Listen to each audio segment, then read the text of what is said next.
Hi hello అందరికీ నమస్కారం friends. ఈ యొక్క నోటిఫికేషన్ వచ్చేసి మనకు తెలంగాణ హైకోర్టు నుంచి అయితే విడుదలైంది. తెలంగాణ హైకోర్టులో డ్రైవర్ ఉద్యోగాలకు సంబంధించిన నోటిఫికేషన్ అయితే తాజాగా మనకు తెలంగాణ హైకోర్టు విడుదల చేసింది. సో ఈ యొక్క ఉద్యోగానికి సంబంధించి ఎలిజిబిలిటీస్ ఏమేమి ఉన్నాయి, అప్లికేషన్ ప్రాసెస్ ఏ విధంగా ఉంది, సాలరీస్ ఏ విధంగా ఉంటాయి, అప్లికేషన్ మనం ఏ విధంగా అప్లై చేయాలి, అదేవిధంగా దీనికి ఇంపార్టెంట్ డేట్స్ ఏమున్నాయని చెప్పేసి కూడా మనం ఈ యొక్క వీడియోలో క్లియర్గా చెక్ చేద్దాము. సో వీడియోను ఎక్కడ కూడా స్కిప్ చేయకండి. ఫస్ట్ అయితే ఒక లైక్ అయితే ఇవ్వండి. అదేవిధంగా మన యొక్క ఛానల్ని కొత్తగా చూసినట్లయితే ఖచ్చితంగా ఒక సబ్స్క్రైబ్ అయితే చేయండి. మీ యొక్క ఫ్రెండ్స్కి ఈ యొక్క ఛానల్ని రికమెండ్ చేయండి. సో ఫ్రెండ్స్, ఈ నోటిఫికేషన్ వచ్చేసి మనకు తెలంగాణకు సంబంధించిన హైకోర్టులో మనకు ఈ యొక్క నోటిఫికేషన్ తాజాగా విడుదల చేశారు. సో దీని ద్వారా మనకి డ్రైవర్ ఉద్యోగాలకు సంబంధించి హైకోర్టు ద్వారా మనకు డ్రైవర్ ఉద్యోగాలకు సంబంధించిన ఉద్యోగాలకైతే ఈ యొక్క నోటిఫికేషన్ చాలా బాగా ఉపయోగపడుతుంది. సో ఎవరైతే ఈ యొక్క ఉద్యోగాన్ని సెలెక్ట్ అవుతారో వారు కేవలం 10th క్లాస్ అంటే 10th క్లాస్ పాస్ అయి ఉన్నవారు, అదేవిధంగా లైట్ మోటార్ వెహికల్ లైసెన్స్ కలిగి ఉన్నవారైతే ఈ యొక్క నోటిఫికేషన్ చాలా అంటే చాలా బాగా ఉపయోగపడుతుంది. సో దీని ద్వారా సెలెక్ట్ అయిన వారికి అయితే 22,900 రూపాయల నుంచి మనకు 69,150 రూపాయల వరకు శాలరీ అయితే ఉంటుంది. సో ఈ శాలరీ తీసుకుంటున్న అంటే డ్రైవర్ల శాలరీ తీసుకుంటున్న మంచి ఉద్యోగం అయితే ఈ యొక్క హైకోర్టు సంబంధించిన డ్రైవర్లు అని చెప్పుకోవచ్చు. సో దీనికి సంబంధించిన నోటిఫికేషన్ అనేది మనకు 2 ఫిబ్రవరిలో అయితే మనకు విడుదలైంది. కానీ ఈ యొక్క నోటిఫికేషన్ సంబంధించి ఆన్లైన్ అప్లికేషన్ అనేది మనకు 7th ఫిబ్రవరి 2026 నుంచి అయితే స్టార్ట్ అవుతుంది. సో 7th ఫిబ్రవరి 2026 నుంచి 28 ఫిబ్రవరి 2026 వరకు అయితే మనకు ఆన్లైన్లో ఉంటుంది. దాదాపు మనకి 21 డేస్ అయితే మనకు ఆన్లైన్లో ఉంటుంది. కాబట్టి ఈ యొక్క 21 డేస్లో మనం అప్లికేషన్ అనేది చేసుకోవాలి. సో అప్లికేషన్ ప్రాసెస్ అనేది మనకు ఆఫ్లైన్లో ఉంటుంది. కాబట్టి ఈ యొక్క ఆఫ్లైన్ సంబంధించి అప్లికేషన్ ప్రొసీజర్ ఏ విధంగా చేయాలి, అప్లికేషన్ మనం ఎక్కడి నుంచి ప్రింట్అవుట్ తీసుకోవాలి, వాటిని ఎలా ఫిల్ చేయాలనే విషయాన్ని కూడా మీకు ఈ యొక్క వీడియోలోనే తెలియజేస్తాను. కాబట్టి వీడియోను స్కిప్ చేయకండి. సో దీనికి సంబంధించిన కేవలం స్కిల్ టెస్ట్ మాత్రమే ప్రొవైడ్ చేస్తారు. అంటే మనకు ఇక్కడ రైటింగ్ ఎగ్జామ్ అనేది ఉండదు. కాబట్టి కేవలం స్కిల్ టెస్ట్ ద్వారా మాత్రమే మనకి ఈ యొక్క ఉద్యోగానికి సెలెక్ట్ చేస్తారు. కాబట్టి ఈ యొక్క డేట్ సంబంధించి మనకి ఇంకా అనౌన్స్ చేయలేరు. అనౌన్స్ చేసిన తర్వాత మన యొక్క ఛానల్లో అయితే మనకు ఎక్స్ప్లెయిన్ చేస్తాను. సో దీనికి సంబంధించిన స్కిల్ టెస్ట్కి సంబంధించిన డేట్ వచ్చేసి మనకు ఏప్రిల్ 2026లో అయితే కండక్ట్ చేస్తారు. ఆ యొక్క విషయాన్ని అయితే మనకి ఇక్కడ ప్రొవైడ్ చేశారు. సో ఏప్రిల్లో జరిగినటువంటి ఈ యొక్క స్కిల్ టెస్ట్కి సంబంధించి హాల్ టికెట్స్ డేట్స్ ఇంకా రాలేదు. కాబట్టి వాటిని ముందు మనం చెక్ చేద్దాం. సో ఇక్కడ ఓపెన్ కేటగిరీ అంటే మనకు ఏవైతే ఉద్యోగాలు ఉన్నాయో ఈ యొక్క డ్రైవర్ ఉద్యోగాలకు సంబంధించి ఓపెన్ కేటగిరీ అన్ని కేటగిరీల వాళ్ళు అంటే ఎస్సీ వాళ్ళు కావచ్చు, ఎస్టీ వాళ్ళు కావచ్చు, ఓబీసీ వాళ్ళు కావచ్చు, మరీ ఇతర క్యాస్ట్ అయినా కూడా ఈ యొక్క నోటిఫికేషన్కి అయితే అప్లై చేసుకోవచ్చు. సో ఇక్కడ మనకి 9 ఖాళీలు అయితే కనిపిస్తున్నాయి. ఈ 9 ఖాళీలకు అందరూ కూడా ఎలిజిబులే. సో ఎవరైనా కూడా అప్లై చేసుకోవచ్చు. ఎవరికి కూడా ఎగ్జామ్షన్ అనేది లేదు. కాబట్టి ఖచ్చితంగా అందరు కూడా అప్లై చేయండి. సో దీనికి సంబంధించి కేవలం 10th క్లాస్ పాస్ అయితే ఈ యొక్క ఏదైతే ఉద్యోగం డ్రైవర్ ఉద్యోగం ఉందో దానికి కేవలం 10th క్లాస్ పాస్ అయిన వారు మాత్రమే దీనికి అయితే అర్హత సాధిస్తారు.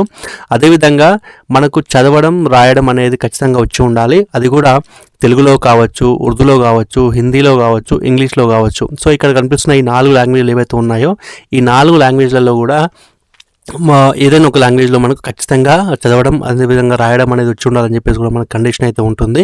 అదేవిధంగా ఈ యొక్క ఉద్యోగానికి సంబంధించి valid light motor vehicle. So మనకి ఇక్కడ ఒక వ్యాలిడ్ లైట్ మోటార్ వెహికల్ అనేది ఖచ్చితంగా ఉండాలి. అది కూడా ప్రాక్టికల్ ఎక్స్పీరియన్స్ అనేది మనకు ఒక 3 సంవత్సరాలకు తగ్గకుండా ఉండాలి అని చెప్పేసి కూడా మనకు నోటిఫికేషన్లో తెలియజేశారు.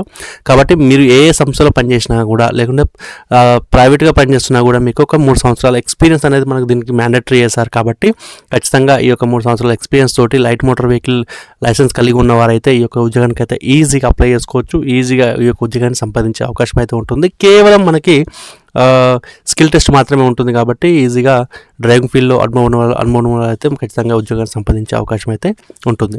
సో ఇక్కడ ఏజ్ లిమిట్ చూసినట్లయితే మనకు ఈ యొక్క ఉద్యోగానికి సంబంధించి ఏజ్ లిమిట్ 1 జూలై 2026 యొక్క డేట్లో మనకి ఖచ్చితంగా మనకి 18 సంవత్సరాల నుంచి మనకు 46 సంవత్సరాల మధ్యలో ఉన్నటువంటి ప్రతి ఒక్కరు కూడా అప్లై చేసుకోవచ్చు. మిగతా ఎస్సీ ఎస్టీలకు కానీ అదేవిధంగా ఓబీసీలకు కానీ మిగతా ఫిజికల్ డిసేబుల్స్ ఎవరైతే ఉన్నారో ఇక్కడ ఫిజికల్ డిసేబుల్స్ లేవు. కాబట్టి మిగతా క్యాస్ట్లు ఏవైతే ఉన్నాయో వారికైతే ఒక 5 సంవత్సరాల రిలాక్సేషన్ అయితే ఉంటుంది. అదేవిధంగా ఎక్స్ సర్వీస్ మెన్ ఎవరైతే ఉన్నారో ఎక్స్ సర్వీస్ మెన్స్కి అయితే మనకి మళ్ళీ రిలాక్సేషన్ అయితే ఉంటుంది. వాటిని కూడా మనం ఇక్కడ ఈ నోటిఫికేషన్లో క్లియర్గా చెక్ చేసుకోవచ్చు.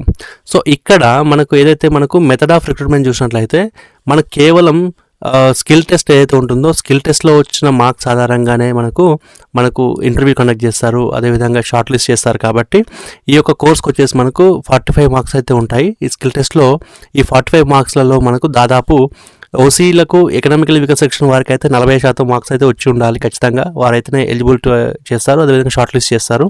అదేవిధంగా బీసీలకు అయితే మనకు 40% మార్క్స్ అయితే వచ్చి ఉండాలి. అదేవిధంగా ఎస్సీ ఎస్టీలకు అయితే 30% మార్క్స్ వచ్చి ఉండాలి. సో ఇక్కడ తెలిపినటువంటి ఏవైతే పర్సంటేజెస్ ఉన్నాయో ఈ పర్సంటేజ్ ప్రకారం మార్క్స్ వచ్చిన వారిని మాత్రమే మనకు షార్ట్ లిస్ట్ చేస్తారు. సో షార్ట్ లిస్ట్ చేసిన తర్వాత వాళ్ళని ఇంటర్వ్యూ కోసం అయితే పిలుస్తారు. సో ఇంటర్వ్యూ వచ్చేసి మనకు కేవలం 5 మార్కులే ఉంటుంది. సో మొత్తం కూడా ఇక్కడ మనకి 50 మార్క్స్ ఉంటాయి కాబట్టి ఈ 50 మార్కులలో మ్యాక్సిమం మార్క్స్ తీసుకున్న వారికి అయితే మనకు 1:3 రేషియోలో మనకి షార్ట్ లిస్ట్ అనేది రెడీ చేస్తారు. సో 1:3 చేసిన తర్వాత మనకి ఇంటర్వ్యూ కాల్ చేసిన తర్వాత ఇంటర్వ్యూలో వచ్చిన మార్క్స్ ఆధారంగా మనకి ఫైనల్ లిస్ట్ అనేది రెడీ చేస్తారు. కాబట్టి ఈ యొక్క విషయాన్ని కూడా అభ్యర్థులు ఖచ్చితంగా గమనించండి. సో ఎవరైతే అభ్యర్థులు అప్లై చేస్తున్నారో వారికైతే ఖచ్చితంగా గుడ్ హ్యాబిట్స్ ఉండాలని చెప్పేశారు. అదేవిధంగా క్యారెక్టర్ అనేది ఖచ్చితంగా ఉండాలి, ఎలాంటి కేసులు కూడా ఉండకూడదు. అదేవిధంగా సిటిజన్ ఆఫ్ ఇండియా అయి ఉండాలి. సో సిటిజన్ ఆఫ్ ఇండియా సంబంధించి ఎవరైనా కూడా అప్లై చేసుకోవచ్చు. సో ఈ యొక్క ఉద్యోగానికి సంబంధించి ఎగ్జామినేషన్ ఫీ వచ్చేసి మనకి ఇక్కడ 500 రూపీస్ అనేది ఎగ్జామినేషన్ ఫీ ఉంటుంది. సో అందరు కూడా ఈ యొక్క ఫీ అయితే పే చేయాల్సి ఉంటుంది. సో ఈ యొక్క 500 ఫీజు వచ్చేసి మనకు డీడీ రూపంలో పే చేయాలి. సో మనకు డీడీ రూపంలో ఎనీ గవర్నమెంట్ బ్యాంక్లో మనకు the registrar recruitment high court for the state of Telangana payable at Hyderabad అనే అడ్రస్లో మనం ఈ యొక్క డీడీ అనేది పే చేయాల్సి ఉంటుంది. ఆ పే చేసిన డీడీతో పాటుగా మన యొక్క అప్లికేషన్ ఫామ్ని సెండ్ చేయాల్సి ఉంటుంది. సో దీంతో పాటుగా మనకు మెరిట్ లిస్ట్ అనేది కేవలం స్కిల్ టెస్ట్ ద్వారా అండ్ ఇంటర్వ్యూ ద్వారా వస్తుంది. కాబట్టి ఈ స్కిల్ టెస్ట్ ఇంటర్వ్యూ కంప్లీట్ అయిన తర్వాత మనకి సర్టిఫికేట్ వెరిఫికేషన్ అనేది ఉంటుంది. సర్టిఫికేట్ వెరిఫికేషన్లో మనకు సంబంధించిన ఎడ్యుకేషనల్ క్వాలిఫికేషన్స్ అదేవిధంగా ఎస్ఎస్సి వాటిని కన్సిడర్ చేస్తారని చెప్పేసి కూడా మన నోటిఫికేషన్లో తెలియజేశారు. సో దాంతోపాటుగా మన యొక్క సర్టిఫికేట్స్ను అదేవిధంగా అప్లికేషన్ ఫామ్ తోటి అటెస్టేషన్ ఖచ్చితంగా కంప్లీట్ చేయాలి. ఏదైనా ఒక గవర్నమెంట్ ఆఫీసర్ గెజిటెడ్ ఆఫీసర్ తోటి అటెస్టేషన్ చేసిన ఏవైతే academic qualifications, mark list, pass certificates, evidencing of date of birth, driving licence సంబంధించిన ఏవైతే ప్రూఫ్స్ ఉన్నాయో వాటన్నిటిని కూడా మనం ఖచ్చితంగా గెజిటెడ్ సిగ్నేచర్ చేసిన తర్వాత వాటిని పంపించాల్సి ఉంటుంది. సో అదేవిధంగా ఇక్కడ 1 పాస్పోర్ట్ సైజ్ ఫోటోగ్రాఫ్ అయితే ఖచ్చితంగా పెట్టాల్సి ఉంటుంది. అదేవిధంగా నో ఆబ్జెక్షన్ సర్టిఫికేట్, ఒకవేళ ఎంప్లాయ్ అయితే కనుక ఖచ్చితంగా వారికి నో ఆబ్జెక్షన్ సర్టిఫికేట్ అనేది ప్రొవైడ్ చేయాల్సి ఉంటుంది, లేదంటే అవసరం లేదు. సో ఇక్కడ ఏదైతే మనకు పోస్ట్ ఉందో అంటే మనం ఏదైతే అప్లికేషన్ ఫామ్ ఉందో ఆ యొక్క అప్లికేషన్ ఫామ్ని పైన ఎన్వెలోప్ పైన మనము as application for the post of driver 2026 అని రాసిన తర్వాత to the registrar recruitment high court for the state of Telangana at Hyderabad 5,66,000 అనే ఒక అడ్రస్కి మనము 28 ఫిబ్రవరి 2026 లోపు చేరేటట్టుగా మనము అప్లికేషన్ అనేది చేయాల్సి ఉంటుంది. సో ఖచ్చితంగా ఎన్వెలోప్స్ అనేటివి ఖచ్చితంగా సెల్ఫ్ అడ్రస్ అనేది ఖచ్చితంగా మెన్షన్ చేయాల్సి ఉంటుంది.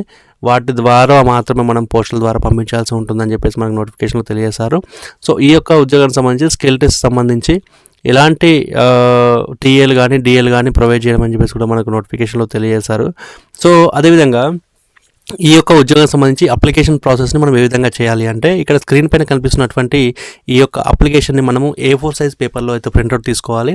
సో A4 సైజ్ పేపర్లో ప్రింట్అవుట్ తీసుకున్న తర్వాత మనము ఈ యొక్క అప్లికేషన్ ఫామ్ని మనము ఆఫీస్ వాళ్ళే రాస్తారు కాబట్టి ఇక్కడ మనం బ్లాంక్ వదిలేసేయాలి. హాల్ టికెట్ కూడా మనకి ఇక్కడ బ్లాంక్ వదిలేసేయాలి. అదేవిధంగా ఇక్కడ ఏ పోస్ట్కి అయితే మనం అప్లై చేస్తున్నామో ఎవరైతే అప్లై చేస్తున్నారో వారి యొక్క లేటెస్ట్ పాస్పోర్ట్ సైజ్ ఫోటో పెట్టిన తర్వాత అక్కడ మన గెజిటెడ్ సిగ్నేచర్ ఎవరైనా ఒక గెజిటెడ్ ఆఫీసర్ ద్వారా సంతకం చేసిన తర్వాత వాటిని ఇక్కడ ప్లేస్ చేయాలి. సో ఇక్కడ ఫుల్ నేమ్ వచ్చేసి యాజ్ పర్ ఎస్ఎస్సి ఏదైతే పేరు ఉందో ఆ యొక్క పేరును పూర్తిగా రాయాల్సి ఉంటుంది. వాళ్ళ యొక్క తండ్రి పేరు, అదేవిధంగా వారికి మ్యారేజ్ అయితే కనుక వారి యొక్క స్పౌస్ నేమ్ ఇక్కడ రాయాల్సి ఉంటుంది. డేట్ ఆఫ్ బర్త్ వచ్చేసి మనకు 1/7/2026 వరకు మనకి ఎన్ని ఏజెస్ కంప్లీట్ అవుతున్నాయి. 10th క్లాస్లో మనకి ఏ డేట్ ఆఫ్ బర్త్ అయితే ప్రింట్ అయిందో ఆ యొక్క డేట్ ఆఫ్ బర్త్ రాసిన తర్వాత ఎన్ని ఇయర్స్ మనం ఈ యొక్క డేట్ వరకు కంప్లీట్ చేస్తున్నామో ఆ యొక్క డేట్ కూడా ఇక్కడ రాయాల్సి ఉంటుంది. అదేవిధంగా క్యాస్ట్ సంబంధించి ఎస్సీ ఎస్టీ ఓబీసీ అనేది క్యాస్ట్ అయితే ఉందో ఆ యొక్క క్యాస్ట్ని రాయాల్సి ఉంటుంది. దానికి సంబంధించిన సర్టిఫికేట్ కూడా మనం ప్రొవైడ్ చేయాల్సి ఉంటుంది. ఆ తర్వాత నేషనాలిటీ వచ్చేసి మనకు ఇండియను, నేటివ్ ప్లేస్ వచ్చేసి మనకు ఏదైతే ప్లేస్ సెల్ఫ్ విలేజ్ ఉందో ఆ యొక్క ప్లేసు, డిస్టిక్ అండ్ స్టేట్ సంబంధించిన డీటెయిల్స్ అనేది ఇక్కడ రాయాల్సి ఉంటుంది. జెండర్ మేల్ అయితే మేల్, ఫీమేల్ అయితే ఫీమేల్, అండ్ అదర్స్ అయితే అదర్స్ ఇక్కడ రాయాల్సి ఉంటుంది. ఎడ్యుకేషనల్ క్వాలిఫికేషన్స్ మనకు ఏమేమి ఉన్నాయి, అకాడమిక్ అయితే అకాడమిక్, టెక్నికల్ అయితే టెక్నికల్ రాయాల్సి ఉంటుంది. డ్రైవింగ్ ఎక్స్పీరియన్స్ మనకి ఎన్ని సంవత్సరాలు ఉంది అనే విషయాన్ని కూడా మనం ఇక్కడ రాయాల్సి ఉంటుంది. ఒకవేళ మన కేసులు కనుక ఏమైనా ఇంతకుముందు ఏమైనా వర్క్ చేసినట్లయితే ఆ యొక్క వర్క్ అనేది ఇక్కడ చేసాము, లేదంటే ఇక్కడ డీటెయిల్స్ రాయాల్సి ఉంటుంది. సో ప్రెజెంట్ ఎంప్లాయ్మెంట్ ఏమైనా ఉంటే దాన్ని రాయండి, లేదంటే అవసరం లేదు. ఒకవేళ ఉంటే కనుక నో అబ్జెక్షన్ సర్టిఫికేట్ అనేది ప్రొవైడ్ చేయాలి. ఇక్కడ మన యొక్క లైట్ మోటార్ వెహికల్ లైసెన్స్ ఏదైతే ఉందో ఆ యొక్క లైసెన్స్ నెంబరు, అదేవిధంగా date of issue, validity, issuing authority ఎవరు ఉన్నారో ఆ యొక్క డీటెయిల్స్ అనేవి ఇక్కడ రాయాల్సి ఉంటుంది. ఫుల్ అడ్రస్, మన యొక్క ఫుల్ అడ్రస్, హౌస్ నెంబర్తో సహా, కాలనీ విలేజ్ పిన్ కోడ్తో సహా మొత్తం ఇక్కడ రాయాల్సి ఉంటుంది. అదేవిధంగా మ్యారీడ్ అయితే మ్యారీడ్, అన్మ్యారీడ్ అయితే అన్మ్యారీడ్ ఇక్కడ రాయాల్సి ఉంటుంది. ఒకవేళ ఏదైనా ఒక కేసులో మనం అరెస్ట్ అయితే కనుక ఆ యొక్క వివరాలు ఎస్ అంటే ఎస్, నో అంటే నో, ఎలాంటి కేసు లేకపోతే కనుక నో అని రాయండి. అప్లికెంట్ వచ్చేసి మనకు ప్రాసిక్యూటెడ్ ఏదైనా కన్విక్టెడ్ సెంటెన్స్లో మనకి ఏదైనా ప్రాసిక్యూషన్ ఎదుర్కొంటే కనుక దానికి సంబంధించిన వివరాలు ఇక్కడ రాయాల్సి ఉంటుంది, లేదంటే నో అని పెట్టేసి సరిపోతుంది. అదేవిధంగా ఇక్కడ క్రిమినల్ కేసులు ఏమైనా పెండింగ్లో ఉంటే కనుక ఆ యొక్క వివరాలు ఇక్కడ రాయాల్సి ఉంటుంది. ఇక్కడ ఐడెంటిఫికేషన్ మార్క్స్ ఏదైతే 10th క్లాస్లో ఉన్న మోల్స్ ఉంటాయో ఆ యొక్క మోల్స్ని అయితే ఇక్కడ రాయండి. ఆ తర్వాత మన యొక్క సిగ్నేచర్ అనేది ఇక్కడ ప్లేస్ చేసిన తర్వాత డేటు, ప్లేస్ రాసి ఈ యొక్క అప్లికేషన్తో పాటుగా మన యొక్క education qualifications, pass memos, mark list, అదేవిధంగా లైట్ మోటార్ వెహికల్ లైసెన్సు, ఒకవేళ ఎంప్లాయ్ అయితే ఆ యొక్క ఎంప్లాయ్మెంట్ సర్టిఫికేటు, వీటన్నిటిని కూడా అటెస్టేషన్ చేసిన తర్వాత దాన్ని మనం ఇంతకుముందు చర్చించుకున్నట్లుగా మనకు హైకోర్టుకు సంబంధించిన అడ్రస్ ఏదైతే ఉందో ఆ యొక్క అడ్రస్కి పోస్టల్ ద్వారా పంపించినట్లయితే మన యొక్క అప్లికేషన్ని వాళ్ళు యాక్సెప్ట్ చేస్తారు. ఆ తర్వాత మనల్ని ఏదైతే హాల్ టికెట్ ద్వారా మనకి ఇంటర్వ్యూ స్కిల్ టెస్ట్ అనేది ప్రొవైడ్ చేస్తారు. స్కిల్ టెస్ట్ అయిపోయిన తర్వాత మనల్ని ఇంటర్వ్యూకి అయితే కండక్ట్ చేస్తారు. సో ఫ్రెండ్స్, ఇది ఈరోజు ఈ విధంగా మనము హైకోర్టు సంబంధించిన డ్రైవింగ్ ఉద్యోగాలకు సంబంధించిన నోటిఫికేషన్ సంబంధించిన వివరాలు. మళ్ళీ ఒక మంచి నోటిఫికేషన్తో మళ్ళీ ముందుకు వస్తాను. అంతవరకు సెలవు. నమస్తే, బాయ్, జై హింద్.